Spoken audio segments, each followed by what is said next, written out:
أنا أتقاكم لله وأعلمكم لله أو كما قال عليه الصلاة والسلام. وقال عليه الصلاة والسلام عجب الله من قوم يقادون إلى الجنة في السلاسل.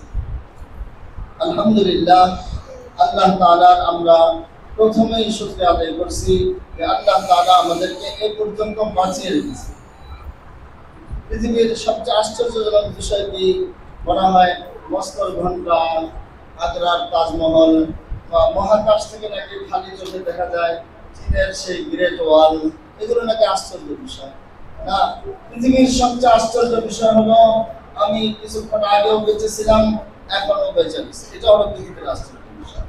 বলা হয় আযানুল মারই হিনা ইয়াতি, মানুষ যখন পৃথিবীতে আসে তখন ডান কালে আযান, বাম কালে ইকামত দেওয়া হয়। ওয়া তাখিরুস সালাতি ইলাল মামাতি, এবং নামাজটা পড়া হয় মৃত্যুর পরে। ইউরিদিনু বিআন্না হায়াতাল মারই কাসীরাতুন, এটা দ্বারা এই কথা বোঝা যায় যে মানুষের জীবন স্বল্প। কামা বাইনাল আযানি ওয়াল ইকামাতি, যেমন আযান আর ইকামতের মাঝে সামান্য সময় রয়েছে। আলহামদুলিল্লাহ আল্লাহ তাআলার শুকরিয়া আদায় করছি যে আল্লাহ তাআলা আমাদেরকে তালিম আর তাআল্লুমের কাজে নিয়োজিত করেছেন। এই পৃথিবীতে আমার উস্তাদ মাওলানা সাঈদ ফাউন্ডেশন করেন দিন টিকে থাকে এই পৃথিবীতে শুধু তালিম আর তাআল্লুমের মাধ্যমে। এছাড়া কোনো পথেই নিরাপদ পথ না। এই পৃথিবীর সবচেয়ে দামি বস্তু হচ্ছে ঈমান, না ইলম, না। হযরত ইবনে আব্বাস রাদিয়াল্লাহু তাআলা আনহুমা বলেছেন যে সুলাইমান আলাইহিস সালামকে ইখতিয়ার দেওয়া হয়েছে যে তুমি কোনটা নিবে, সালতানাত নিবে না দৌলত নিবে না ইলম নিবে? বলছে আমি ইলম নিব। ইলম আসলে সাথে সাথে সে সবই চলে আসছে, না। ইলম হলো এই পৃথিবীর সবচেয়ে দামি বস্তু। এই ইলমের মাধ্যমে আল্লাহ তাআলাকে চেনা যায়। না, যারা নাকি তালিবুল ইলম তারা তো পৃথিবীর সবচেয়ে দামি, নাকি না? রাসূল সাল্লাল্লাহু আলাইহি ওয়াসাল্লাম বলেছেন খায়রুকুম মান তাআল্লামাল কুরআনা ওয়া আল্লামা। একদম কাউকে বলে দেওয়া হয় অনেক সময় ডাক্তার থেকে উনি আর 2 মাস বাঁচবে, তারপরে নাই, বুঝতে পারছেন? কাউকে বলে দেওয়া হয় আপনি 7 দিন বাঁচবেন, বা কাউকে বলা হলো আপনি 7 ঘন্টা পরে আপনাকে ফাঁসি দেওয়া হবে, আপনি আর পৃথিবীতে নাই। তো এই 7 দিন উনি কি করবেন? সবচেয়ে সেরা আমল কোনটা? নামাজে দাঁড়িয়ে থাকবেন, রোজা রাখবেন, না কোন সাদকা করতে থাকবেন? লাউলা আখরতানি ইলা আজালিন কারীব ফাসাদদাকা ওয়া আকুন মিনাস সালিহিন, সবটা করবেন। কি করবেন? বলছে উনি ইলম শিখবেন, ইলম চর্চা করবেন। কারণ হাদিসে আসছে এটাই হলো পৃথিবীর সবচেয়ে দামি আমল, সবচেয়ে সেরা আমল। কারণ হাদিসে এসেছে মান সালাকা তরিকান ইয়ালতামিসু ফীহি ইলমান, তো যদি ইলমের রাস্তায় চলে, ইলম অন্বেষণে যদি রাস্তায় বের হয়, সাহালাল্লাহু লাহু তরিকান ইলাল জান্নাহ, তাহলে আল্লাহ তাআলা জান্নাতের রাস্তা সহজ করে দেন, না। পৃথিবীর সবচেয়ে দামি বস্তু কি? সবচেয়ে দামি কাজ হলো ইলম শিখা। ইলম কাকে বলে?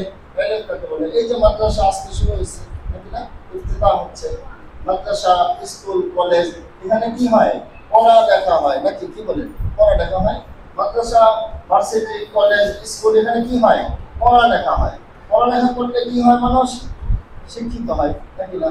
সেদিনও সমাজ কল্যাণ মন্ত্রী বলেছে যে কেন্দ্র থেকে যদি 100 টাকা পাঠাই আমরা, তাহলে যে যারা প্রাপ্তি অধিকার, যাদের ভোক্তা অধিকারের কাছে মাত্র 10 টাকা পৌঁছে, বাকি 90 টাকা কোথায় যায়? বাকি 90 টাকা যারা পড়ালেখা করতে করতে আর জানতে জানতে জানোয়ার হয়ে গেছে, এদের পেটে ঢুকছে, না? তো পড়ালেখা করলে মানুষ কি হয় না? মানুষ শিক্ষিত হয় না। শিক্ষিত হয় কিভাবে? যে রাসূল সাল্লাল্লাহু আলাইহি ওয়াসাল্লাম বলেছেন আনা আতকাকুম লিল্লাহি ওয়া আ'লামুকুম বিল্লাহ। পড়া আর লেখা, যে আমি সবচেয়ে বড় আল্লাহকে সবচেয়ে বেশি ভয় পাই, আমি সবচেয়ে বেশি আল্লাহকে চিনি, সবচেয়ে বেশি জানি। পড়ালেখা করলে কি ইলম আসে কিনা? রাসূল সাল্লাল্লাহু আলাইহি ওয়াসাল্লামের ভিতরে পড়াও ছিল না, লেখাও ছিল না। রাসূল সাল্লাল্লাহু আলাইহি ওয়াসাল্লাম বলেছেন মা আনা বিকারিন, আমি পড়তে পারি। এরপরে রাসূল সাল্লাল্লাহু আলাইহি ওয়াসাল্লাম ওলামায়ে কেরাম আছেন, রাসূল সাল্লাল্লাহু আলাইহি ওয়াসাল্লাম হুদায়বিয়ার সন্ধির সময় হযরত আলী রাদিয়াল্লাহু তাআলা আনহু সন্ধি লেখেন, আর কাফেরদের পক্ষ থেকে সুহাইল দেখছে না, আলী রাদিয়াল্লাহু আনহু দেখছেন মুহাম্মাদুর রাসূলুল্লাহ। সুহাইল বলছে আমি মানি না, রাসূলুল্লাহ মানলেন তো সব কথা, মুহাম্মদ ইবনে আব্দুল মুত্তালিব। আলী রাদিয়াল্লাহু আনহু বলছেন আমি তোকে মানি না, তুমি চলে যাও, আমরা মক্কার সব লোককে একেবারে মাথায় করে নিয়ে যাবো, সব কেউ থাকবে না, তুমি মানবে। জটলা হচ্ছে, গুঞ্জরণ হচ্ছে। রাসূল সাল্লাল্লাহু আলাইহি ওয়াসাল্লাম বলছেন আলী রাদিয়াল্লাহু আনহুকে তুমি সুহাইল যেভাবে বলে এইভাবে দেখো। আলী রাদিয়াল্লাহু তাআলা আনহু বলেন আমি যে লিখছি এটা মুছতে পারবো না। রাসূল সাল্লাল্লাহু আলাইহি ওয়াসাল্লাম বলেন আমি মুছে দিই। তো যেই জায়গাটায় লেখছে বলছে এই জায়গাটা আমাদের দেখায় দাও, ততটুকু পর্যন্ত মুহাম্মদ রাসূলুল্লাহ লেখছে। তো এটা রাসূল সাল্লাল্লাহু আলাইহি ওয়াসাল্লাম দেখে বুঝতেছেন না, রাসূল সাল্লাল্লাহু আলাইহি ওয়াসাল্লাম পড়তেও পারতেন না, লিখতেও পারতেন না। আর রাসূল সাল্লাল্লাহু আলাইহি ওয়াসাল্লাম বলেন উতিতু ইলমাল আউয়ালিন ওয়াল আখিরিন, আমি পৃথিবীর পূর্বাপর সব ইলম আল্লাহ তাআলা আমাকে দিয়েছে। কারণ পড়ালেখা করার নাম এটা কি? এটার নাম শিক্ষিত হওয়া না। শিক্ষিত হওয়ার মানে হচ্ছে আমি কতটুকু আল্লাহ তাআলার, আমি আমার ভিতরে কতটুকু ইলম আসছে, যতটুকু আল্লাহর ভয় আল্লাহর তাকওয়া আমার ভিতরে আসছে, ততটুকু ইলম আমার ভিতরে আসছে না। এই মাদ্রাসা যে আছে, মাদ্রাসাগুলোর উদ্দেশ্য বলা হয় চারটা সিফতের নাম হচ্ছে মাদ্রাসা। এই চারটা জিনিস যেখানে আছে ওটা মাদ্রাসা। এটা যদি দেওবন্দে না থাকে ওটা বিল্ডিং, ওটা মাদ্রাসা নেই। আর যদি এগুলো যদি থাকে কোথায়, এগুলো যদি গাছপালা হয়, লেখন হয়, তাহলে ওটা মাদ্রাসা। সেই চারটা সিফত হচ্ছে তাওহীদুন খালিসুন, এই আল্লাহকে বিশ্বাস করা, ইত্তিবায়ে সুন্নাত, রাসূল সাল্লাল্লাহু আলাইহি ওয়াসাল্লামের ইত্তিবা করা। এরপর হচ্ছে ইআলাউ কালিমাতিল্লাহ, আল্লাহর জমিনে আল্লাহর কালেমাকে সমুন্নত করা। ওয়া তাআল্লুকু মা'আল্লাহ, আল্লাহ তাআলার সাথে সম্পর্ক রাখা। দাওয়াত মাদ্রাসা সম্বন্ধে বলা হয়, এই দাওয়াত মাদ্রাসা এটা এখানে আমার উস্তাদ মাওলানা সাহেব মাওলানা আশরাফ মাদানী সাহেব দাওয়াত বারাকাতুহুম, আলহামদুলিল্লাহ আমি দাওয়াত করেছি। আমরা চাই আপনারা ইনশাআল্লাহ দাওয়াত করবেন। আর পৃথিবীর সবচেয়ে বড় আলেম, সবচেয়ে বড় ওয়ারিসে নবী, আমাদের থেকেও অনেক বড় আলেম হবেন ইনশাআল্লাহ। বলেন যে দাওয়াত মাদ্রাসা কি ছিল? পড়ালেখা হতো। এখানে দাওয়াত মাদ্রাসার মাওলানা শাইখুল হিন্দ রহমাতুল্লাহ আলাইহি, পৃথিবীর সবচেয়ে বড় আলেম শাইখুল হিন্দ রহমাতুল্লাহ, হুসাইন আহমদ মাদানী রহমাতুল্লাহ আলাইহি জীবনীতে, ওনাদের জীবনীতে আসে উনি আরবি পারতেন না। হুসাইন আহমদ মাদানী রহমাতুল্লাহ আলাইহি আরবি ছিলেন, আরবি পারতেন। শাইখুল হিন্দ রহমাতুল্লাহ আলাইহি আরবি পারতেন না। আরবি জানার নাম হচ্ছে মুত্তাকির ইলম না, যে নাকি সবচেয়ে বড়। ওয়ালাকিন কুনু রাব্বানিয়িনা, আল্লাহ ওয়ালা হওয়ার নাম হচ্ছে কি? আল্লাহ ওয়ালা হওয়ার নাম হচ্ছে আলেম হওয়া, শিক্ষিত হওয়া। আল্লাহ তাআলা আমাদেরকে কবুল করুন। আমরা যে মাদ্রাসায় এসেছি, আমরা নিজেরা আসছি কিনা নাকি না? আমরা অনেক সময় মাদ্রাসায় এসেছি, আমরা বেশি চোখে পানি দিই। রাসূলুল্লাহ সাল্লাল্লাহু আলাইহি ওয়াসাল্লাম বলেছেন আজিবাল্লাহু মিন কওমিন, আল্লাহ তাআলা কিয়ামতের দিন খুব বেশি ভালো লাগবে আল্লাহ তাআলার কাছে। ইউকাদুনা ইলাল জান্নাহ ফিস সালাসিল, যাদেরকে জান্নাতে নিয়ে যাওয়া হবে শিকল দিয়ে বেঁধে টেনে হিঁচড়ে নিয়ে যাওয়া হবে। এই বলা হয় আমরা যে মাদ্রাসায় এসেছি, এগুলো আমাদের কোনো ভালো আমলের কারণে, আমাদের পূর্বপুরুষের কোনো ভালো আমলের কারণে আমরা মাদ্রাসায় এসেছি।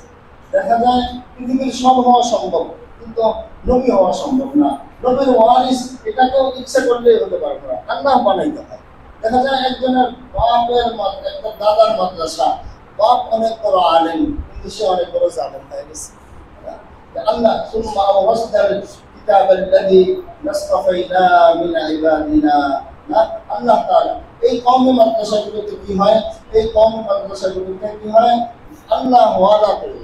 এই কওমি মাদ্রাসাগুলোতে মাওলানা আব্দুল হক সাহেব রহমাতুল্লাহ আলাইহি বলেন, এগুলোতে পড়ে কেউ নকল করে পাস করলো, সে জাহান্নামের পথ পেয়ে গেল। এই কওমি মাদ্রাসাগুলোতে কি হয়? আমরা বলি নামাজ পড়ানো হয়, নামাজ শিক্ষা দেওয়া হয়। আলহামদুলিল্লাহ এই কওমি মাদ্রাসাগুলোতে 100% মানুষ ফজরের নামাজ পড়ে, 100% ফজরের নামাজ পড়ে। এই কওমি মাদ্রাসা দেওবন্দ মাদ্রাসার সরপরস্ত উপদেষ্টা ছিলেন মুফতি রশিদ আহমদ গাঙ্গুহি রহমতুল্লাহ আলাইহি। ওনাকে গ্রেফতার করছে ইংরেজরা, গ্রেফতার করে আদালতে দাঁড় করাইছে সাহারানপুরে। তারপরে এই রশিদ আহমদ তুমি इंग्रेज के खिलाफ जंग लड़ी যে তুমি কি ইংরেজদের বিরুদ্ধে যুদ্ধ করছো? বলছে হ্যাঁ করছি। আচ্ছা বলছে হ্যাঁ এটা আমাদের কাছে প্রমাণ আছে এবং তুমি এটার লিডার, সবার সব জায়গায় ধরি তোমার নাম নেয়। বলছে হ্যাঁ হ্যাঁ আমি এটার লিডার, আমার তুমি সব জানি। বলছে আমাদের তদন্ত এটা আসতেছে, আমাদের গোয়েন্দা রিপোর্ট এটা, এই জন্য তোমাকে গ্রেফতার করছে। কিন্তু একটা সমস্যা আছে, কিন্তু তোমার অস্ত্র কোথায়? কি নিয়ে তোমার অস্ত্রগুলো রাখছে কোথায়? এই যে ইংরেজদের বিরুদ্ধে এত কি হচ্ছে, এত বিরোধিতা চলছে, যুদ্ধ চলছে নাকি, এবং বিরোধিতা চলছে, তোমাদের সব রিপোর্টে সবার আমাদের গোয়েন্দা রিপোর্টে তুমি হচ্ছে এটা লিডার। তারপরে এবং তুমি এটা যুদ্ধ করছো, তুমি নিজেও এই আদালতে জিজ্ঞেস করছো তুমি যুদ্ধ করছো? বলছে হ্যাঁ হ্যাঁ আমি যুদ্ধ করছি, এখনো চলতেছে, সামনে ইনশাআল্লাহ আরো করবো। তো বলে তোমার অস্ত্র কোথায়? অস্ত্র ভান্ডার তো আমরা খুঁজে পেতেছি না। উনি তাসবিহ করতেছিলেন, এই তাসবিহ উঠেছেন সুবহানাল্লাহ সুবহানাল্লাহ, আমার যে অস্ত্র কোথায়? আমার মনে সুবহানাল্লাহ সুবহানাল্লাহ। এই সুবহানাল্লাহ দেখে সেই জজের কি মনে খারাপ হয়ে গেছে, বলছে এই এই এটাকে কাট ধরা কে আনছে, ওকে এই মুহূর্তে কাট ধরা বের করে দাও। বলছে যে ওকে ধরে আনছে পরে কাট ধরা দাও না, এবারে বন্ধু। এরপরে কি হচ্ছে, কিছুদিন পর হযরত কাসিম আলম কাসিম নানতবী রহমতুল্লাহ আলাইহি গ্রেফতার হয়েছে। কাসিম নানতবী রহমতুল্লাহ আলাইহি গ্রেফতার হয়েছে। গ্রেফতার হওয়ার পরে আরো 3 বছর পরে সাধারণ ক্ষমা ঘোষণা হয়েছে।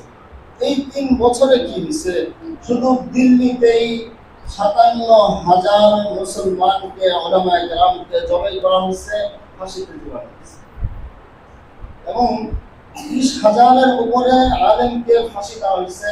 পেশাওয়ার থেকে দিল্লি পর্যন্ত যে রাস্তা ছিল বিশ্ব রোড, এই রোডের সব ওই জমানায় উঁচু বিল্ডিং তো ছিল না, গাছ ছিল, প্রতিটা গাছে উলামায়ে কেরামকে ফাঁসি দেওয়া হয়েছে। আলহামদুলিল্লাহ আমি দেওবন্দ করেছি, আপনারাও দেওবন্দ করবেন ইনশাআল্লাহ তাআলা। দেওবন্দ মাদ্রাসা এটা কি? দেওবন্দ মাদ্রাসা দেওবন্দি নাকি না? এটা একটা সম্মানী শব্দ না? দেওবন্দি, দেওবন্দ এলাকা একটা গাড়ি। দেওবন্দের যে স্থানীয়রা কিভাবে ছাত্রদের মা বাপ বোন ছেলে মেয়ে কিভাবে ছাত্রদের পকেটের টাকা শেষ করবে এই ধান্দায় থাকে, অনেক নিচে রকমের। দেওবন্দি একটা গাড়ি। এই দেওবন্দ কিভাবে বিশ্ব শাসন করে? কারণ দেওবন্দ সেই মা আনা আলাইহি ওয়া আসহাবি সিরাতুল মুস্তাকিমের উপর দেওবন্দের অনেক আকাবির উলামা দেওবন্দ করেছেন, এজন্য তারা বিশ্ব শাসন করে। মাওলানা ইউসুফ সাহেব রহমতুল্লাহি আলাইহি বলতেন, আমাকে 313 জন আইনা দাও নাকি? বদর যুদ্ধে 313 জন ছিল না? বলছে এরকম 313 জন আবার আইনা দাও, আমি আবার বিশ্ব জয় করব। ওয়ালা তাহিনু, তোমরা হীনবল হয় না, ওয়ালা তাহজানু, তোমরা চিন্তিত হবে না, আনতুমুল আ'লাউনা, বিশ্ব তো তোমরাই জয় করবে। ইন কুনতুম মুমিনিন, যে তোমরা ঈমানের উপর থাকো। আল্লাহ তুমি আমাদেরকে ঈমানের উপর কায়েম থাকার তৌফিক দান করো। মদিনাতুল ইসলাম থেকে 6000 কিলোমিটার দূরের এই দেশে আমাদেরকে ঈমান ইসলামের সাথে আমরা শান্তিতে বসবাস করার তৌফিক দান করো। এই 3 বছরে কি হয়েছে, সেই উলামায়ে কেরামদেরকে জবাই করছে। এবং শুধু উলামায়ে কেরাম না, বলছে যাদের মাথায় টুপি আছে এবং লম্বা কুর্তা আছে সব ফাঁসি, কারো দাড়ি আছে এটাকেও ফাঁসি দাও, সবাইকে ফাঁসি দিচ্ছে। তখন কি হয়েছে, তখন উলামায়ে কেরাম বলছে যে এই রাজ্য তখনও মোগল সাম্রাজ্য নামটা অবস্থায় চলছিল, কিন্তু ইস্ট ইন্ডিয়া কোম্পানির গলবাহ চলতেছিল। বলছে মোগল সাম্রাজ্যকে কামের বানানোর জন্য কি করা যায়, বিভিন্ন জন বিভিন্ন রকম পরামর্শ করে। তখন সব উলামায়ে কেরাম এই ব্যাপারে একমত হয় যে একটা কাজ করা যায়, সেটা কি পৃথিবীতে নতুন একটা মাসআলার আবিষ্কার হয়। আগে একটা মাসআলা ছিল যে তুমি যদি যাকাত দাও তাহলে সর্বোত্তম যাকাত কাদেরকে দিবে? এই রমজানও আমাদেরকে জিজ্ঞেস করছেন নবী করীম। আমরা বলি আগের একটা মাসআলা ছিল যাকাত দিলে তুমি তোমার আত্মীয় স্বজনকে দিবে। এখানে দুইটা সওয়াব হবে, আত্মীয়তা রক্ষার সওয়াব হবে, আরেকটা সওয়াব হবে, সেটা হলো যাকাত দেওয়ার সওয়াব হবে, দানের সওয়াব হবে। এখানে নতুন একটা মাসআলার আবিষ্কার হয় যে তোমরা যদি যাকাত দাও, আগের কিতাবে এটা পাওয়া যায় না। 1400 বছরের 1300 বছরের ইতিহাসে ইসলামে আসে নাই যে মাদ্রাসা শিক্ষা এটা চাঁদা দিয়ে চলবে, এটা পৃথিবীর কোথাও আসে নাই। বর্তমানও শুধু এটা ভারতবর্ষে আছে। এই যে মধ্যপ্রাচ্যের যে রাষ্ট্রগুলো সেখানেও চাঁদা দিয়ে মাদ্রাসা চলে, সরকারি অনুদানে চলে। নতুন মাসআলার আবিষ্কার হয় যে এখানে যারা নাকি সম্ভ্রান্ত তাদের ছেলে মেয়েদেরকে তার দিন শিখায় না, শিক্ষিত হয় তারা বদ্দিনের শিক্ষা, দুনিয়ার শিক্ষা শিক্ষিত হয়, যেগুলো শিখতে শিখতে আর জানতে জানতে সব জানোয়ার হয়ে যায়, ঠিক না? এরপরে কি বলছে, তাহলে কিছু মানুষ এমন আছে সমাজে যারা মরলো না বাঁচলো, নাকি খাইলো না পড়লো, এটার খোঁজ খবর কেউ রাখে না। বলছে সেই প্রকৃত সন্তানগুলো আমাদেরকে দাও। আর তোমরা তো যে কোনো কিছু দিবে না আমাদেরকে, তোমাদেরকে তো যাকাত তো দিতে হবে, তোমাদেরকে সদকাতুল ফিতর দিতে হবে, দান সদকা করতে হবে, সেই দান সদকা আমাদেরকে দাও। সেই এর মাধ্যমে কি হয়, সেই দাওবন্দি মাদ্রাসা তৈরি হয়। দাওবন্দ মাদ্রাসা প্রথম সেটা ইলহামি কাজ ছিল, আপনারা বড় হলে বুঝবেন যে এটা দাওবন্দের উলামায়ে কেরাম, আকাবির উলামায়ে দাওবন্দ, এটা একেবারে আসহাবে সুফফার নমুনায় সেই মাদ্রাসাতুল মদিনার মাদ্রাসা। সেই হিসাবে মাদানী নিসাব কেন বলা হয় আমাদেরকে, নাকি না? মাদানী নিসাব আমরা আদিলদের কাছে পড়তাম, আব্দুর রাশিদার তৃতীয় খণ্ড না, তখন আদিলদের বলতেন যে এই মাদ্রাসাতুল মদিনা হচ্ছে আসহাবে সুফফার সেই মাদ্রাসাতুল মদিনা না। সেই আসহাবে সুফফার কতজন ছিল? 450 সাহাবায়ে কেরাম আসহাবে সুফফার আগে পড়ে, 70 জন কম থাকলে 450 আলাদা কিতাব আছে। বলছি যে সেই নমুনায় দাওবন্দের মাদ্রাসা প্রতিষ্ঠিত হয়েছে। তখন কি হয়, এবং দাওবন্দ মাদ্রাসায় প্রথম চাঁদা হয়, প্রথম চাঁদা উঠে 113 রুপিয়া। দাওবন্দ মাদ্রাসা কি হয়, 6 মাস চলে যায়, সেইভাবে চলছে, আল্লাহ তাআলা চালাচ্ছেন। এর মধ্যে এই যে 6 মাস পরে একটা বুড়ি দেওবন্দে আসে, এসে বুড়ি মা দেওবন্দের মুহতামিম, প্রথম মুহতামিম মাওলানা আবিদ হোসেন রহমতুল্লাহি আলাইহি, ওনার কবর আমরা জিয়ারত করেছি। তো ওনাকে বলে যে আমি আমার সব টাকা পয়সা নিয়ে আসলে আপনাকে যা পারি সব দিয়ে দিব। আছে বলছে কি আছে?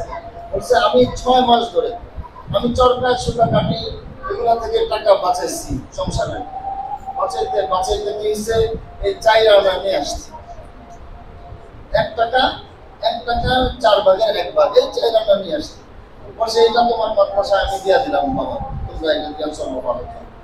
মাওলানা আবিদ হোসেন রহমতুল্লাহি আলাইহি বলেন এই 4 আনা এটা থাকবে, এই 4 আনা কখনো খরচ হওয়া যাবে না। এর বরকতে ইনশাআল্লাহ আল্লাহ তাআলা আমাদেরকে কবুল করবেন। 100 বছর পরেও সাফসারা যখন চলতেছিল তখনও সেই 4 আনা দেওবন্দের মানে দেওবন্দের অর্থ টাকা যেখানে থাকে কোষাগারে এটা ছিল। তো এইভাবে আল্লাহ তাআলা দেওবন্দি মাদ্রাসাগুলোকে কবুল করছেন। আল্লাহ তাআলা আমরা যদি সেই আকাবির উলামায়ে দেওবন্দের পথে চলি তাহলে আল্লাহ তাআলা আমাদেরকেও কবুল করবেন। দেওবন্দ মাদ্রাসা সম্বন্ধে বলা হয় এই ভারত, বাংলাদেশ, পাকিস্তান এবং বার্মার প্রত্যেকটা মানুষের কাছে দেওবন্দের খেদমত পৌঁছে গেছে। সে যদি মানুষ হয়, সে যদি কি হয়, সে যদি অমুসলিম হয়, তার কাছেও পৌঁছে গেছে। কারণ এখানে স্বাধীনতা দেওবন্দ মাদ্রাসা প্রতিষ্ঠার কারণে হয়েছে। ইনশাআল্লাহ আমরা যদি ইসলামের উপর কায়েম থাকি, বর্তমান যে আবারও বিল এগুলো পাস করছে এগুলোও থাকবে না। ইসলামের প্রথম বিরোধ জেহাদ তো হচ্ছে মুশরিকদের বিরুদ্ধে। এই মোদি বাহিনী তারা ইনশাআল্লাহ প্রতিনিধি থাকবে না। আনতুম আলাউলা ইন কুনতুম মুমিনিন। দেওবন্দ মাদ্রাসা বলা হয়, সেদিনও আমেরিকার এক সিনেটর বলছে বর্তমান পৃথিবীতে মক্কা মদিনার ইসলাম চলে না, দেওবন্দের ইসলাম চলে না। তো দেওবন্দ মাদ্রাসা যেখানে নাই বর্তমান, সেখানে ইসলাম সঠিক পথে নাই। যে আমার উস্তাদ মাওলানা সাইদ মাহমুদ সাহেব বলেন যে দেওবন্দের আমরা যখন পড়তাম তখন ছাত্র ছিলাম আমরা 2600-2700, বলছে এখান থেকে আর আজহারের ছাত্র হচ্ছে 1,60,000, আজহারের শিক্ষক প্রায় 10,000, দেওবন্দের ছাত্র হচ্ছে কি ছাত্র মাত্র 2700। বলছে আজহার থেকে যদি 5,000 মানুষ বের হয়, 5,000 মানুষ বের হয়, তাহলে আর কি করে? নিজের পেটের গবেষণা করে, দ্বীনের গবেষণা করে না। রহমাতুল আলামিনের ওয়ারিস না। তো দেওবন্দ থেকে যদি 5 জন বের হয়, তাহলে 5 জনে কি করে? একটা মক্তব না। এই মাদ্রাসাগুলোতে কি হয়? আমরা বলি এই মাদ্রাসাগুলোতে মানুষ তৈরি হয় না, দেওবন্দি উলামায়ে কেরামে মানুষ তৈরি করে। এই মাদ্রাসাগুলোই কি হয়? 24 ঘন্টা মানুষকে আল্লাহওয়ালা বানানোর চেষ্টা করে। আর সব মাদ্রাসা যে আছে, অন্য মাদ্রাসাগুলোতে কি করে? অন্য সব প্রতিষ্ঠানে যে পার্ট টাইম করা, তাহলে কোচিং করতে হবে, নাহলে তোমার জীবন শেষ। এখানে কি হয়? 24 ঘন্টা পড়া, কারণ ঘুমানোর পরেও কি হয়? নিগরানি করা হয়। একদিন তো আমি ঘুমায় গেছি মাদ্রাসায়, ঘুম থেকে ওটা থেকে সব ছাত্র একদিকে দৌড় দেয়, আরেকদিকে দৌড় দেয়, আমার ঘুম ভাঙছে। তো কি হলো? দেখলাম হুযায়ফা, ব্রাহ্মণবাড়িয়ার হুযায়ফা, ও যেদিকে দৌড় দেয় সবাই ওদিকে দৌড় দেয়। তো আমি যা বললাম, বাবা কি হয়েছে? বলছে আমি স্বপ্নে দেখছি আমার মা মরে গেছে। তো আমার আমি ফোন করছি, এই তোর মাদ্রাসায় যাবা, তোমার ঘুম মরে নেই না। মাদ্রাসায় 24 ঘন্টা ডিউটি। আমাদের মাদ্রাসার দেয়ালে মাদ্রাসা ভাড়া দেয়, একটা পানি বিক্রি করে একটা দোকান আছে, তার ইনকাম আমাদের মাদ্রাসার 3 জন সিনিয়র শিক্ষক মুহাদ্দিস থেকেও বেশি, সব বিক্রি করে বেটা, তার থেকেও বেশি। এই মাদ্রাসাগুলো 24 ঘন্টা তো না, কারণ কিসের পরেও ছুটিতে কি করছে এটাও ঠিক। আমরা তো নামাজ পড়াই, ফজর নামাজ পড়া দেখি ছোট্ট ছোট্ট হাত পা ছোট মানুষ কলম কাগজ নিয়ে তারা এসে সিগনেচার করেন। মাদ্রাসা থেকে দিয়ে দিচ্ছে ফজর নামাজ পড়ছে কিনা সিগনেচার নিতে হবে, ফজর নামাজ পড়ে সিগনেচার। এবং এই মাদ্রাসাগুলো কি হয়? একেবারে সারা আমাদের উস্তাদ মাওলানা জাহাঙ্গীর রহমতুল্লাহ বলেন যে এই মাত্র 28 বছর ধরে বাচ্চারা যখন ঘুমায় তখন বাসায় যায়, আর যখন নাকি কি করে ঘুমায় থাকে তখন আবার বাসা থেকে চলে আসে, বলছি এই মাদ্রাসাগুলো একেবারে 24 ঘন্টায় কি করে উলামায়ে কেরাম এখানে শ্রম দেয়। আমার এক ছাত্র, 2 ভাই, সিরাজগঞ্জের আহমদুল্লাহ মোহাম্মদুল্লাহ, তাদের আব্বা একবার আমাকে বলল, হুজুর আপনাকে 5,000 টাকা বেতন দিন। আমি তখন বেতন পাই 1,750 টাকা। বুঝতে পারছেন? এই করতে হবে, তার 2 ছেলেকে আলাদা করে বিশেষভাবে পড়াইতে হবে। আমি বললাম ঠিক আছে, কিন্তু আরো যে 7 মাস আগে থেকে আমি পড়াইতেছি, এই বেতনগুলো কেটে। বুঝতে পারছেন? আমি যে এতদিন ধরে পড়াই, আপনার তো বাচ্চাকে পড়াতে হবে 7 মাস পরে, বুঝলেন?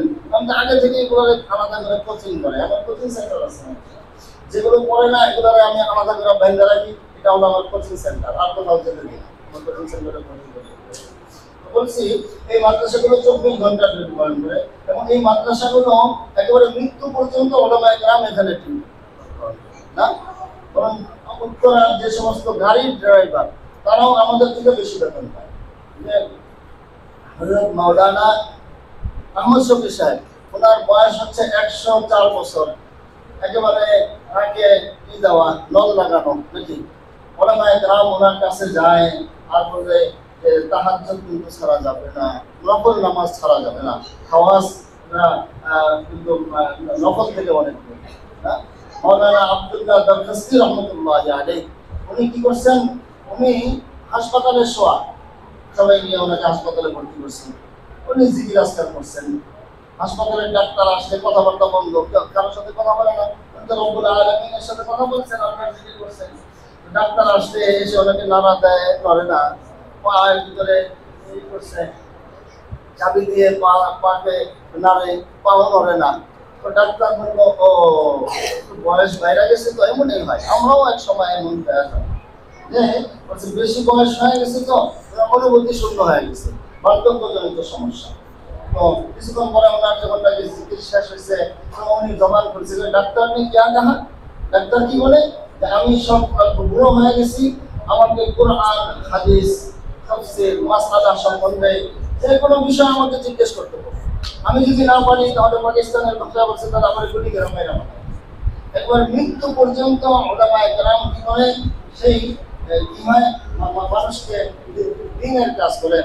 মৌলানা আবুল হাসান আলী নদভী রহমতুল্লাহ আলাইহি বলতেন যে এই ভারতবর্ষের দিন যতটুকু সংরক্ষিত পৃথিবীর আর কোথাও দিন এতটুকু সংরক্ষিত না, কারণ এই ভারতবর্ষে সর্ব জমানায় এমন কিছু ওলামায়ে কেরাম পাওয়া যায়, এমন কিছু মানুষ পাওয়া যায় যাদের দিনের একমাত্র কাজ হচ্ছে, তাদের পৃথিবীর একমাত্র কাজ হচ্ছে দিনের প্রচার এবং দিনের দাওয়াত। আল্লাহ তাআলা এই আকাবির উম্মতের কথা আল্লাহ তাআলা আমাদেরকে কবুল করেন। ওলামায়ে কেরাম 24 ঘন্টা ডিউটি পালন করেন, নাকি না, এবং মৃত্যু পর্যন্ত ডিউটি পালন করেন। এবং আরেকটা মজার বিষয় হলো এই ওলামায়ে কেরামের কবরগুলো মাদ্রাসায়, নাকি না। রহমতুল্লাহ আলাইহি ওনার বাড়ি সেই নোয়াখালীর বন্ধুয়া, কবর হয়েছে কোথায়, আম্বাইজার মাদ্রাসায় না। আর মোহাম্মদ শফি সাহেব রহমতুল্লাহ আলাইহি বাড়ি রাঙ্গুনিয়া, কবর হয়েছে মাদ্রাসা। ওলামায়ে কেরাম একেবারে সর্বসময় মাদ্রাসা হয়, কারণ এই ওলামায়ে কেরামের সংস্রবে যারা আসে তারা কি হয়ে যায়, সেরকম সে আল্লাহ ওয়ালা হয়ে যায়। ইয়া আইয়ুহাল্লাযীনা আমানু তাকুল্লাহ ইন্না তাহমিলু আজরাকুম ওয়া কুনু মা'আস সাদিকিন, এবং সাদিকিনের সাথে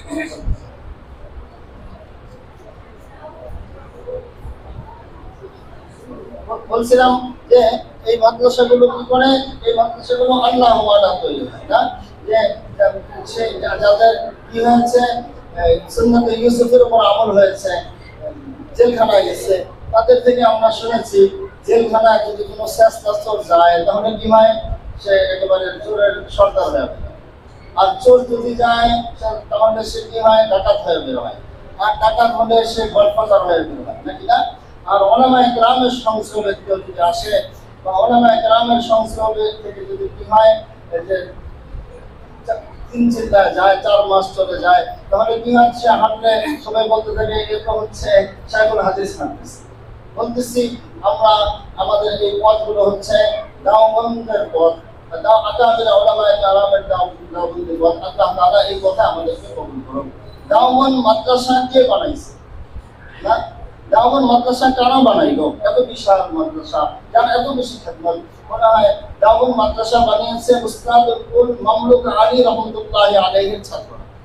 উস্তাদুল কুল মামলুক আলী অনেক বড় আলেম ছিলেন, নাকি কি বলেন না। তো উনি পড়তেন, ওনার শৈশবে, ওনার পড়ার জমানায় ওনার মাথায় কোনো কিছু ঢুকতো না। এক সময় কি হয়েছে, ওনার নাহু পড়ার বয়স হয়েছে, কিন্তু উনি নাহু ওনার ঢুকে না। যারা ওনাকে নাহু পড়ায় এরা ক্লান্ত হয়ে যায়, কিন্তু এক মাথায় কোনো নাহু ঢুকে না। একটা পর্যায়ে আমাদের বলে দেয় সবার মাথায় আল্লাহ তাআলা গিলু মগস্ত দেয়, তোর মাথায় মনে হয় আল্লাহ তাআলা গরুর বর্তন দিছে, গোবর, তারা কিছু হবে না। উস্তাদুল কুল মামলুক আলী সেই জমানার সবচেয়ে বড় আলেম মাওলানা আব্দুল আজিজ মুহাদ্দিস দহলভী রহমাতুল্লাহ আলাইহি কাছে যাওয়ার পরে ওনার কাছে উনি পড়ে, কতদিন পড়ে, ইমাম আবু ইউসুফ রহমতুল্লাহ আলাইহি, আবু হানিফা রহমতুল্লাহ আলাইহির কাছে 30 বছর ছিলেন। 30 বছর ওনার আব্বাকে উনি ওনার বেতন দিতেন, যেহেতু পড়তেই বা 17 বছর 3 বছর একটা সবক পড়ছে, আর এক সবকই উনি কি হয়ে গেছে, উনি একেবারে মুত্তাকি হয়ে গেছে। আকবর ইলাহাবাদী তো বলে না किताबों से ना वाज़ों से ना ज़र से पैदा, दीन होता है बुजुर्गों की नजरों से पैदा। আলহামদুলিল্লাহ আমি আমাদের চলে আসছেন। আমি আরেকটা কথা বলছি, আমাদের উস্তাদ মাওলানা সাইদ পাওয়ানপুরি সাহেব রহমতুল্লাহ আলাইহি ওনার একটা কাহিনী বলতেছে। উনি বলেন, জানো আমি সাইদ পাওয়ানপুরি এই আকামা কিভাবে হয়ে গেলাম। বলে যে আমার আজকে তো ভর্তির মৌসুম, বলে যে আমার আব্বা আমাকে ভর্তি করছে না সাহারানপুর মাদ্রাসায় ভর্তি করছে। বলে যে আমি মাদ্রাসায় পড়ি, আর বলে যে আমি হিসাব করে পাই না যে এই মাদ্রাসায় কেন ভর্তি করলো? যে মাদ্রাসায় পড়তাম ওই মাদ্রাসায় হুজুর আছে, এই মাদ্রাসায় হুজুর আছে, ওখানেও টুপিওয়ালা হুজুর, এখানেও টুপিওয়ালা হুজুর, কিতাবও এক, কিন্তু ওখান থেকে এখানে ভর্তি করলো কেন? বলে যে 2 মাস পরে আমার একটা হিসাব করে বাইর করছি, ও ওই যে পালনপুরে ওখানে তো পাকা রাস্তা নাই, আর সাহারানপুর শহরে এখানে পাকা রাস্তা আছে, এখানে সাইকেল চালানোর জন্য আমার এই মাদ্রাসায় ভর্তি করছে। আমাদের হুজুর বলেন যে সাহারানপুরের যে রাস্তাগুলো, এগুলোতে আমি হাজার হাজার বার সাইকেল চালাইছি, পুরো আবাদ করছি। বুঝতে পারছেন? আমাদের উস্তাদ মাওলানা আজিজুল হক সাহেব রহমাতুল্লাহ আলাইহি বলতেন যে জানো আমি কিভাবে আল্লামা আজিজুল হক সাহেবের হাদিস হয়ে গেছি? বলছেন যে আমি আমার উস্তাদের একদিন খেদমত করছিলাম। ওনার উস্তাদ মাওলানা শামসুল হক ফরিদপুরি রহমাতুল্লাহ আলাইহি গোসল করছেন, সবাই গোসল করতে গেছেন বড়গাটা মাদ্রাসায়, আমিও 78 সনে বড়গাটা করেছি। বলেন যে সবাই গেছেন, কিন্তু যে সবাই ফেরত আসতে শামসুল হক ফরিদপুরি রহমাতুল্লাহ আলাইহি ফেরত আসে না। বলে যে আমি আমার উস্তাদকে চিনি, বলে আমি নদীর পাড়ে চলে গেছি, নদীর পাড়ে যে দেখি যে হুজুর কোথায়। বলেন যে ছাত্র উস্তাদের সমান কখন হয়ে যায়? যেমন উস্তাদের আকলকে ধরতে পারে, সাইদ পালনপুরি সাহেবের আকলকে যারা ধরতে পারছিল তারা নিজ জায়গায় বর্তমান সাইদ পালনপুরি। বলে যে আমার উস্তাদকে দেখলাম নদীর পাড়ের স্বাভাবিক ঘাটটা দূরের এক ঘাটে একেবারে গলা পর্যন্ত পানির নিচে দাঁড়ায় আসছে। কি করতেছে? বলছে সেই জমানার সর্বাধুনিক চিকিৎসা, ওনার শরীরে একটু যদি পাঁচটা হয়েছে, এটা চিকিৎসা চলতেছে। চিকিৎসাটা কি? চিকিৎসাটা হলো পানির নিচে দাঁড়িয়ে থাকা, আর চেলা মাছ যদি কি হয়, সেই যে জায়গাগুলোতে ঘা হয়েছে এটা খায় তাহলে ভালো হয়ে যায়, এই চিকিৎসা চলছে। বলে যে আমার উস্তাদ অনেকক্ষণ পরে যখন তাকে নদী থেকে উঠলেন, তখন আমি দৌড়ে গেলাম, কারণ আমার উস্তাদের হাতেও অসুস্থতা ছিল, এই লুঙ্গি চিপতে কষ্ট হবে, আর আমি দ্রুত যে লুঙ্গিটা আমি ধুয়ে দিছি, চিপে দিছি, তখন যে আমার উস্তাদ আমার দিকে তাকাইছে, সেই কারণে আমি এই আল্লামা আজিজুল হক সাহেব হয়ে গেছি। আমাদের উস্তাদ মাওলানা সাইদ পালনপুরি সাহেব বলেন যে আমি মনে করলাম যে এখানে সাইকেল চালানোর জন্য আমাকে সাহারানপুরে ভর্তি করছে। বলেন যে এক সময় একবার আমার কি হয়, অসুস্থ হই, আমি বাড়িতে চলে যাই। বাড়িতে চলে যাওয়ার পরে বলে যে দেখি আব্বা আম্মা শেষ রাতে কথা বলছে, আব্বা বলতেছে এটা আর পড়াবো না। বলে আম্মা একটু তর্ক করলেন, কেন পড়াবেন না? বলেন যে শেষ যেটা শুনলাম ফজরের পরে, বলেন যে আমি আম্মা আব্বা শুয়ে গেছে, আম্মাকে বললাম যে আমি মাদ্রাসায় যাই। আম্মা বলেন যে তোর তো শরীর ভালো হয় নাই, কেন যাবি? বলছে না আমি মাদ্রাসায় যাবো। বলেন আমি মাদ্রাসায় আসি, তখন আমি সর্বনিকায়াম পড়ে ফেলেছি হুজুর বলেন। তারপরে আমি মাদ্রাসায় এসে আগের কিতাবগুলো আবার পড়ছি নাকি না, সেই আমাদের আমি ক্লাসের মানুষ কুমিরের পিঠে যখন নাকি বানর উঠে আর নদী পার হয়, মনে আছে তো কাহিনী? তখন কলিজা কোথায় থাকে? গাছে থাকে, গাছে থাকে, কলিজার সাথে থাকে না। আমাদের পড়ালেখা, আমাদের জীবনের সফলতা প্রাথমিক পড়ালেখাগুলোর ভিতরে। এই পড়াগুলো যখন নাকি আমরা ভালোভাবে পড়বো, তখন আল্লাহ তাআলা আমাদেরকে কবুল করবেন, আল্লাহ তাআলা আমাদেরকে আকাবির উম্মতের পথে, মা আলা আলাইহি ওয়া আসহাবের পথে, সাহাবায়ে কেরামের পথে, সিরাতুল মুস্তাকিমের পর আল্লাহ তাআলা আমাদেরকে কবুল করুন। এই বলে আমি কথা শেষ করছি। ইন উরিদু ইল্লা ইসলাহা মাসতাতা'তু ওয়া মা তাওফীকি ইল্লা বিল্লাহ, আলাইহি তাওয়াক্কালতু।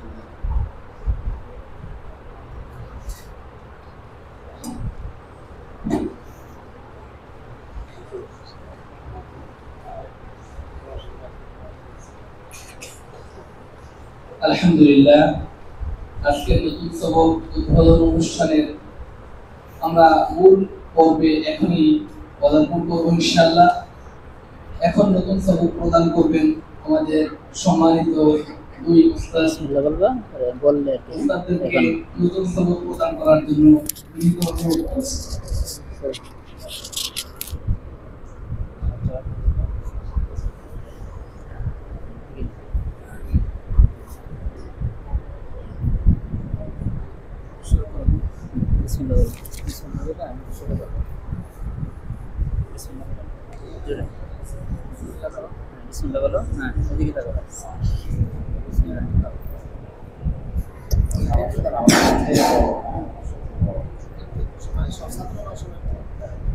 বলবে তখন। হ্যাঁ, বিসমিল্লাহির রহমানির রহিম। বিসমিল্লাহির রহমানির রহিম। রব্বি জিদনি زدني علما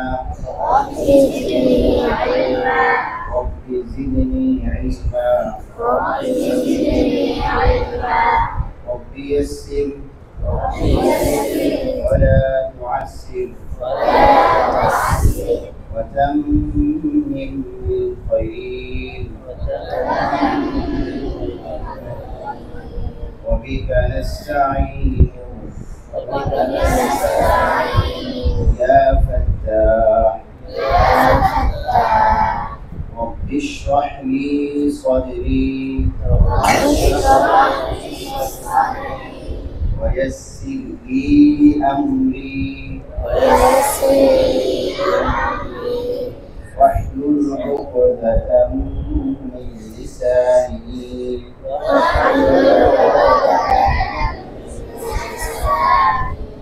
يفقهوا قولي.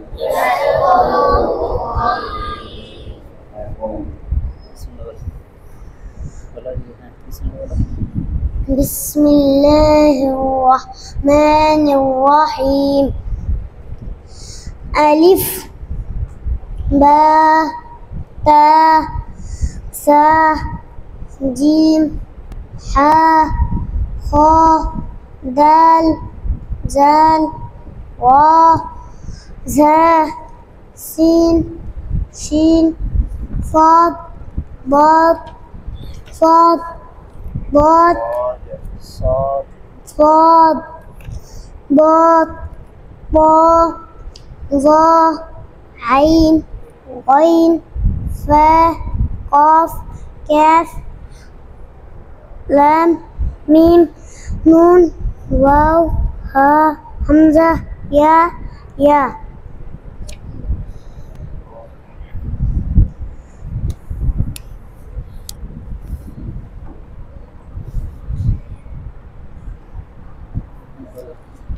أعوذ بالله من الشيطان الرجيم.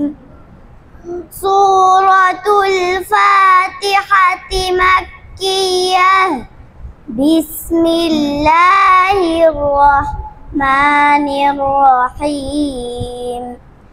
الحمد لله رب العالمين الرحمن الرحيم مالك يوم الدين إياك نعبد وإياك نستعين اهدنا الصراط المستقيم صراط الذين أنعمت عليهم غير المغضوب عليهم ولا الضالين.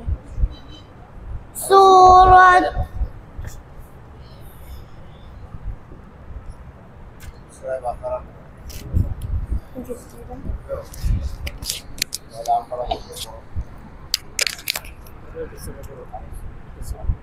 أعوذ بالله من الشيطان الرجيم. بسم الله الرحمن الرحيم. ولله ما في السماوات وما في الأرض ليجزي الذين أساءوا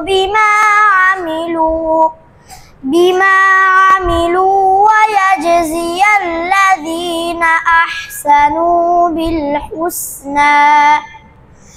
الذين يجتنبون كبائر الإثم والفواحش إلا اللمم إن ربك واسع المغفرة هو أعلم بكم إذ أنشأكم من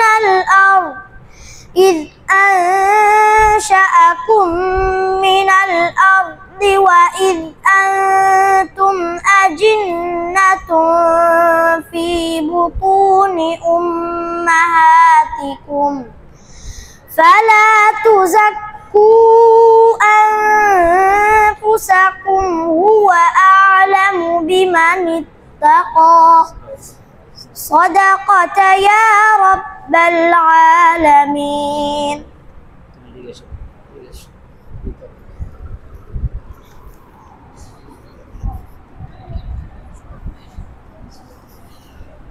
بسم الله الرحمن الرحيم. الدرس الأول.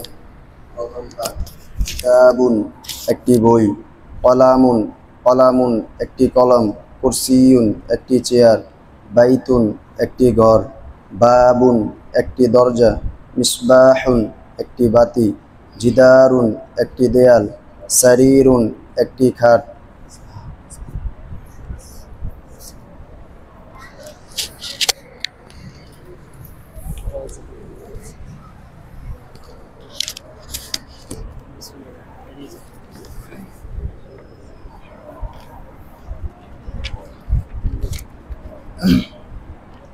আদ-দারসুল আউয়াল। ইলমুন নাহু এর পরিচয়, উদ্দেশ্য ও আলোচ্য বিষয়। বিভিন্ন শব্দ যুক্ত ও বিন্যস্ত করার নিয়ম কানুন জানাকে ইলমুন নাহু বলে।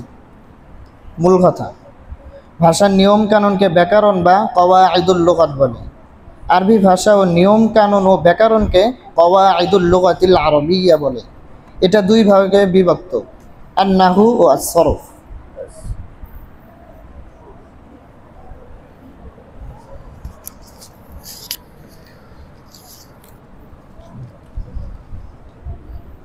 بسم الله الرحمن الرحيم.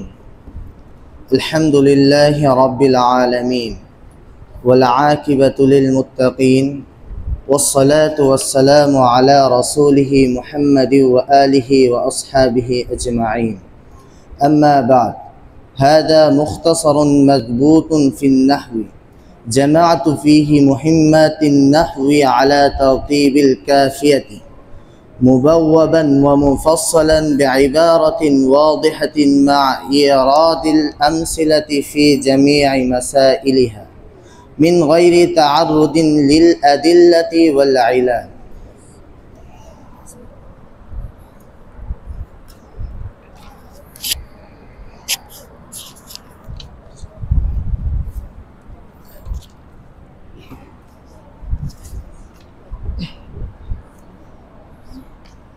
بسم الله الرحمن الرحيم. الحمد لله رب العالمين والصلاة على رسوله محمد وآله أجمعين الطيبين الطاهرين. وبعد، فيقول العبد الموصل إلى الله تعالى بأقوى الذريعة عبيد الله بن مسعود بن تاج الشريعة سعيد جده أنجح جده.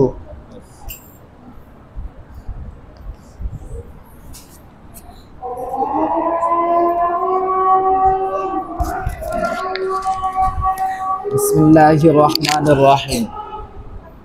الحمد لله حمدا موافيا لنعمه مكافيا لمزيد، والصلاة والسلام على سيدنا محمد. بسم الله الرحمن الرحيم. الحمد لله حمدا موافيا لنعمه مكافيا لمزيد، والصلاة والسلام على سيدنا محمد وآله وصحبه وجنوده. أما بعد، فهذا ما اشتدت إليه حاجة الراغبين في تكملة تفسير القرآن الكريم الذي ألفه الإمام العلامة المحقق الذي ألفه الإمام العلامة إمام العلام المحقق المدقق جلال الدين.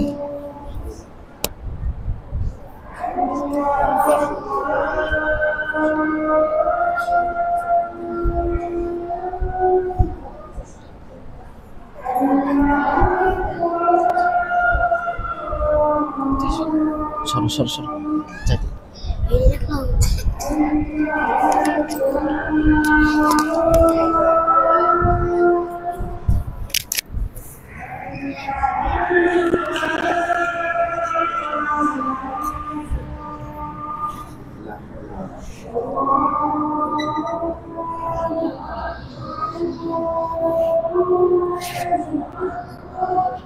الله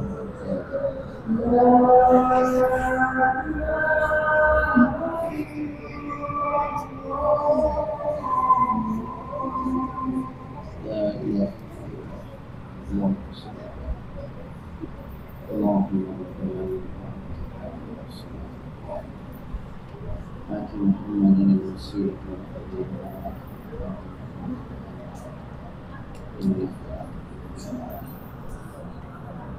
نحمده ونصلي على رسوله الكريم أما بعد أعوذ بالله من الشيطان الرجيم بسم الله الرحمن الرحيم رب زدني علما صدق الله العظيم কিছুক্ষণ আগে আমার অতি প্রিয় একজন মানুষ হযরত মাওলানা আরিফ হাক্কানি হাফিজাহুল্লাহ ছাত্রদের উদ্দেশ্যে অত্যন্ত দরদি মন নিয়ে কিছু কথা বলতেছিলেন। আসলে এই জামানায় তালিবুল ইলমের সংখ্যা অনেক বেড়েছে। স্বাভাবিকভাবে আসাতিজা বা শিক্ষকের সংখ্যা অনেক বেড়েছে, কিন্তু আসল শিক্ষক এবং আসল ছাত্রের বড়ই অভাব। শিক্ষক অনেক, কিন্তু ছাত্র গড়ার যে শিক্ষক, সেই শিক্ষকের বড়ই অভাব। ছাত্র অনেক, তলব আছে, আগ্রহ আছে, মুজাহাদা আছে, এরকম ছাত্রেরও বড় অভাব। আমরা দুজন একসাথে জামিয়া শরঈয়া মালিবাগ মাদ্রাসায় পড়েছি। হুজুর আমার থেকে এক জামাত উপরে ছিলেন। মালিবাগে পড়া অবস্থায় তিনি আমার 1 বছরের সিনিয়র ছিলেন। বাকি তিনি পড়াশোনার পরে 1 বছর খিদমত করলেন। খিদমত করার পরে তিনি দেওবন্দে যখন গেলেন, আমরা একসাথেই দেওয়া পড়েছি। আবার এই হিসাবে আমরা সহপাঠীও বটে। যতদূর দূর থেকে শুনি, উনি একজন খুব ভালো মানের শিক্ষক এবং ওনার মনে ছাত্র গড়ার একটা তীব্র আকাঙ্ক্ষা রয়েছে। আল্লাহ তাআলা তাকে সুস্থতার সাথে দীর্ঘ হায়াত দান করেন। আমি তোমাদের পরিচিত মানুষ, তোমাদের পাশেই জামিয়া ওসমানিয়া, ওই মাদ্রাসার খিদমতে আছি। আমাকে তোমরা অনেকেই চেনো। তো আমার যদিও এখন একটা পদ মুহতামিম, বাকি আমার শিক্ষক পরিচয়টাই আমি পছন্দ করি এবং শিক্ষকতাটা আমার কাছে ভালো লাগে। গত বছরও আমি সারা বছর জুড়ে 5 থেকে 6 ঘন্টা সময় পুরো সময় পড়াইতাম। পড়ানোর যোগ্যতা ইলম আমার নাই, কিন্তু পড়াতে আমার ভালো লাগে। কিন্তু ছাত্ররা বারবারই কষ্ট দেয়, মন মতো ছাত্র পাওয়া যায় না। ছাত্রদের হারাত আমাদেরকে কষ্ট দেয়। কিছুদিন আগে আমি আমাদের মাদ্রাসার নিসাবের ব্যাপারে কিছু ফিকির করছিলাম। বাংলাদেশের কিছু বড় মাদ্রাসায় যাওয়া হয়েছিল। পরে এক ধরনের অস্থিরতা সৃষ্টি হলো আমার মধ্যে, কি করবো নিসাবের ব্যাপারে। তখন হযরত মাওলানা আব্দুল মালিক সাহেব দামাত বারাকাতুহু, যিনি আমার মাদ্রাসার এক ধরনের মুরব্বীও বটে। আমার হযরত তাকে মাদ্রাসার মুরব্বী, আমার মুরব্বী বানিয়ে গেছেন। তো উনি আমার অস্থিরতার কথা শুনে বললেন, মৌলানা নেশাব তো 3 নম্বর জিনিস। 1 নম্বর হলো উস্তাদ, 2 নম্বর হলো ছাত্র, নেশাব তো 3 নম্বর জিনিস। অথবা আপনি যদি ঘুরায় বলেন 1 নম্বর ছাত্র, 2 নম্বর উস্তাদ, নেশাব 3 নম্বর। তো যাই হোক, আমরা যারা উস্তাদ, আল্লাহ তাআলা যেন আমাদেরকে উস্তাদের কাজগুলো করার তৌফিক দান করেন। তোমরা যারা ছাত্র, আমি তোমাদের উদ্দেশ্যে 2-4 মিনিট কথা বলেই শেষ করবো, দোয়া করবো।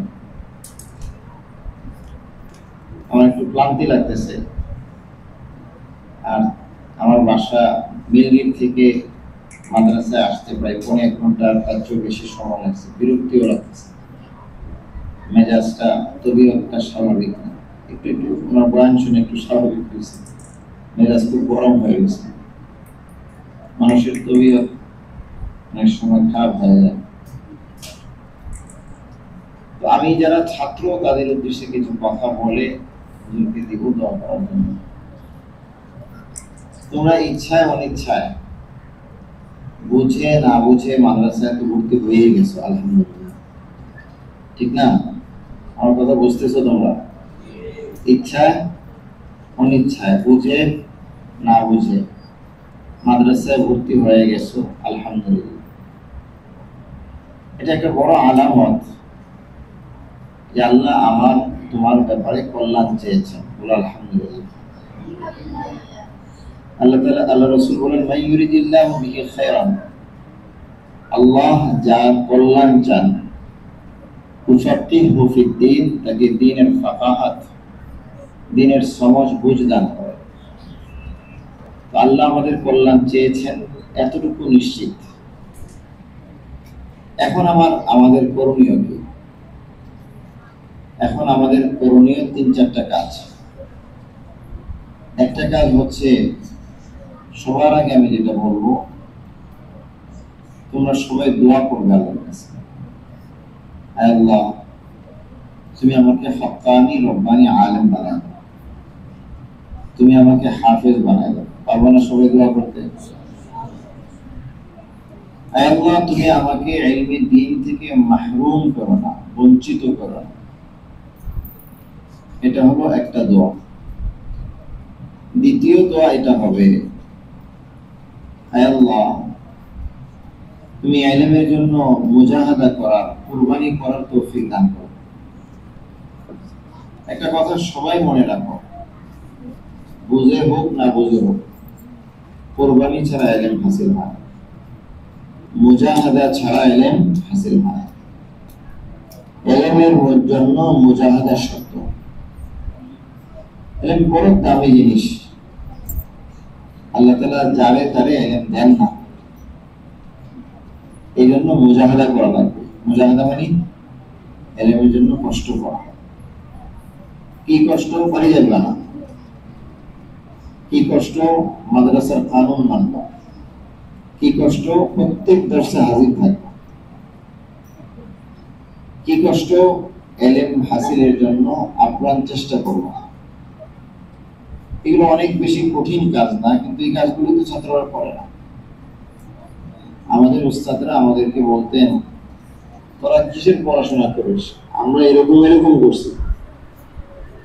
আমরা মনে মনে বলতাম, ওই মনে গল্পই করে, এরকম মেহনত মানুষ করে না।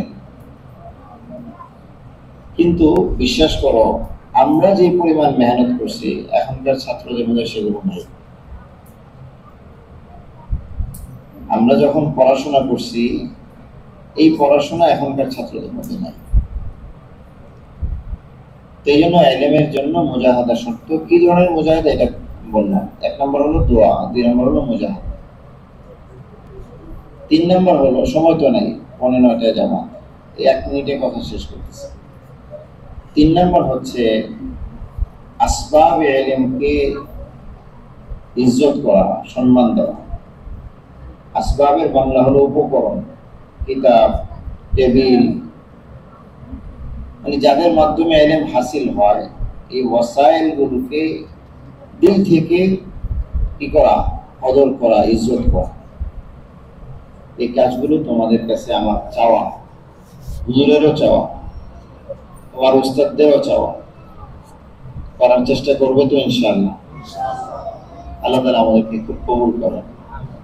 হুজুর যে মূল্যবান নসিহতগুলো তোমাদের উদ্দেশ্যে করেছিলেন, এই কথাগুলো লিখে রাখলে ভালো হবে, মাঝে মাঝে মুজাকারা করা যাবে, আমল করার চেষ্টা করবে। আমি আরিফ ভাইকে দোয়া করার জন্য বলতেছি, একদম মুখতাসার 1 মিনিট। الحمد لله الذي هدانا لهذا وما كنا لنهتدي لولا أن هدانا الله لقد جاءت رسلنا بالحق ربنا آتنا في الدنيا حسنة وفي الآخرة حسنة وقنا عذاب النار ربنا لا تزغ قلوبنا بعد إذ هديتنا وهب لنا من لدنك رحمة إنك أنت الوهاب يا الله তুমি আমাদের সব আমলকে কবুল করে নাও, আমাদের এই মাদ্রাসাকে কবুল করে নাও, যে আমানত তুমি আমাদেরকে দিয়েছো সেই ছাত্র ভাইদেরকে কবুল করে নাও এবং ওনাদেরকে আমাদের জান্নাতুল ফিরদৌস নবীর ওসিলা বানিয়ে দাও, জাহান্নাম থেকে বেঁচে থাকার মাধ্যম বানিয়ে দাও। ইয়া আল্লাহ, ওনাদেরকে বছরের শেষ পর্যন্ত জান্নাতুল ফিরদৌস পর্যন্ত আমাদেরকে একসাথে রাখো। ইয়া আল্লাহ, আমরা তো আল্লাহ অনেক মানুষ বসে আছি, ফিলিস্তিনের মুজাহিদরা, ইয়া আল্লাহ ফিলিস্তিনের মুসলমানরা আল্লাহ একত্রিত হতে পারে না, ইয়া আল্লাহ তাদের উপর বোমা পড়ে, আল্লাহ তারা জানা যায় একসাথে বোমা পড়ে, খানার জন্য লাইন ধরে বোমা পড়ে। ইয়া আল্লাহ, আমাদের সেই ভাইদেরকে সাহায্য করো। ইয়া আল্লাহ, আমাদেরকে পরিপূর্ণভাবে মুত্তাকি হওয়ার রাসূল সাল্লাল্লাহু আলাইহি ওয়াসাল্লামের ইত্তিবা করার তৌফিক দাও। ربنا تقبل منا إنك أنت السميع العليم وتب علينا إنك أنت التواب الرحيم سبحان ربك رب العزة عما يصفون وسلام على المرسلين والحمد لله.